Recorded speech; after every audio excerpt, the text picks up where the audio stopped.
자, 여러분 안녕하세요. 이제 여러분들이 공부했던 것들을 총망라하는 시간이 돌아왔습니다. 여러분들이 이제 청소년 지도사가 되기 위해서 공부도 하셔야 되죠. 거기에 따른 이 면접에 대한 대비를 많이 하셔야 되는데, 저하고 1시간 동안 하면서 면접에 대한 길라잡이, 좀 방향도 잡아보고 심리적인 부담도 내려놓는 시간 되도록 해 보겠습니다.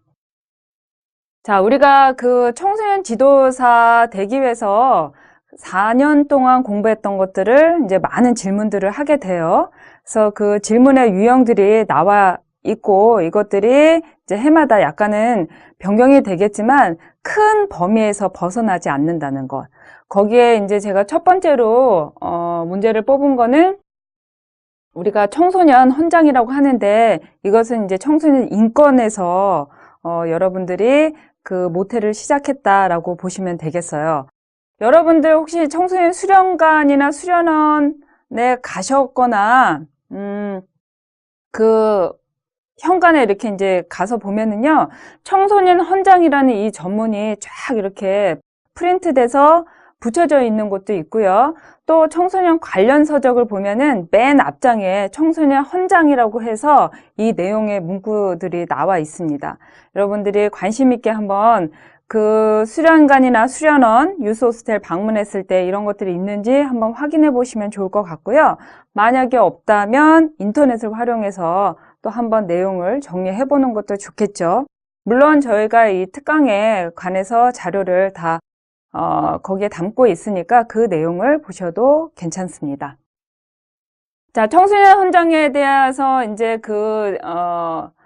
질문을 하게 되면은 여러분들이 이 청소년의 헌장의 기본에 대해서 이야기를 하시면 돼요. 이것들을 다 설명할 수는 없어요. 그죠? 그래서 키워드로 청소년 헌장은 청소년의 권리와 의무에 관한 사항들이 들어가 있는데 여기에는 가정의 기능과 학교의 사명, 또 청소년들이 건전하게 잘 성장할 수 있도록 사회와 국가의 역할과 책임에 대한 내용이 들어가 있다라고 보시면 되겠습니다. 그렇게 설명을 하면 되겠죠. 자, 청소년 헌장은 1990년도 5월 12일에 선포가 됐어요. 그로부터 8년이 지난 다음에 다시 개정을 한번 하죠. 그래서 이 청소년에 대한 가정, 학교, 사회, 국가의 책무와 또 유기적인 역할을 규정을 하고 있고요. 이런 것들은 청소년과 관련된 부처가 강력한 정책으로 시행하기 위해서 이것들의 어떤 그 청소년 문제에 대한 적극적인 대처 이런 것들을 기본으로 하고 있다라고 설명을 하시면 되겠습니다. 자, 청소년 헌장에 대한 전문이에요. 여러분들이 이것들을 다 달달달달달 암기할 필요는 없다는 거 말씀을 드리고요. 한번 쭉 읽어보세요. 읽어보시면 정말 기본적인 내용들을 담고 있어서 이것을 토대로 해서 여러분들이 구두로 잘 설명을 하시면 됩니다.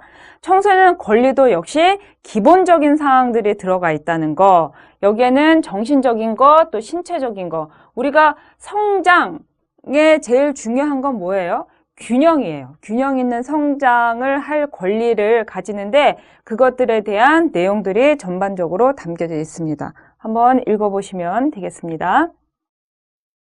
자, 역시 이제 청소년의 권리에 대해서 쭉 설명을 하고 있고요. 요즘에는 청소년들이 정치적인 견해도 밝힐 수가 있죠. 그래서 어떤 그 정책에 대한 사안에 대해서 의견을 제시할 수 있고요. 여기에 또 제시뿐만이 아니라 결정하는 과정에도 직접적으로 참여하는 것이 결국은 민주적인 시민으로 성장할 수 있고 그 기본을 잘 다지는 밑거름이 되기 때문에 청소년 권리에 이런 것들이 명시되어 있습니다.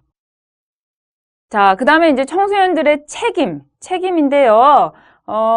우리가 그 청소년들이 잘 살아갈 수 있도록 어른으로서의 책임도 있지만 청소년들이 또 그 가져야 될 책임들이 있죠. 그런 것들이 명시되어 있다. 예, 한번 읽어보시면 되겠습니다. 다음에 이제 중요한 것은 아동 권리 협약. 아동 권리 협약에 대한 기본권이 있는데 여기에 꼭 중요한 게 4가지가 있는 거죠. 그래서 발달권, 보호권, 생존권, 참여권이 있습니다. 발달권은 여러분들이 이제 그 청소년 이론에 대해서도 많이 공부를 하셨고, 또 청소년 보호에 대해서도 뭐 보호법과 관련해서 공부를 하셨어요. 생존도 역시 아이들이 잘 성장하기 위해서 기본적으로 10시 이후에는 뭐 학교 수업을 하지 않는다든가 청소년 활동을 하지 않는다든가 뭐 이제 이런 것들이 생존권에도 들어가 있겠으나 여기서 더 중요한 생존권은 뭐예요?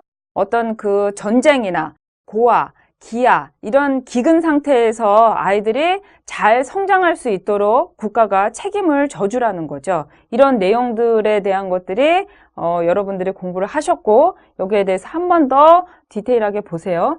참여권은 역시 정치적인 견해라든가 어떤 뭐 종교에 대한 참여 이런 것들을 할 수 있는 거에 대해서 제재를 받으면 안 된다라는 내용들이 들어가 있는 것이죠.